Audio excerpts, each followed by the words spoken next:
De 200 millóns orzamentaron 17. O resto, todo palabrería. O mesmo que está dicindo vostede agora mesmo en este pleno. Palabrería, pero falta de recursos e falta de apoio a que nos estades encomendando ese traballo directo coas mulleres en situacións de violencia de xénero. Porque o traballo, efectivamente, se está levando a cabo desde os concellos e vostede fala dos traballadores do CIN. Eu vou falar das traballadoras porque son todas mulleres.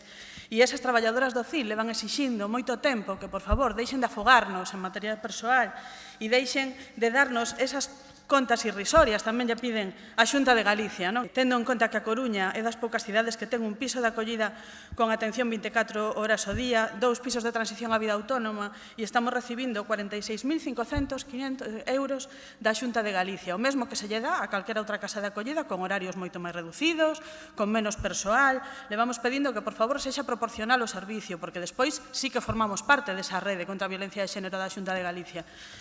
Nos subiron exactamente 3.450 euros. Conseguín 1.000 euros por ano aproximadamente desde que lle pedín a Susana López Abella que por favor incrementase ese convenio. E isto supón un 12% dos orzamentos da Casa de Acollida e da rede de pisos.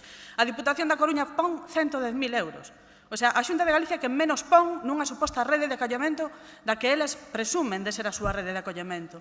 O sea, eso é unha vergoña. Co cual, moi ben está a palabrería de que queren que traballemos xuntas e xuntos, pero non vale se non poñen recursos sobre a mesa.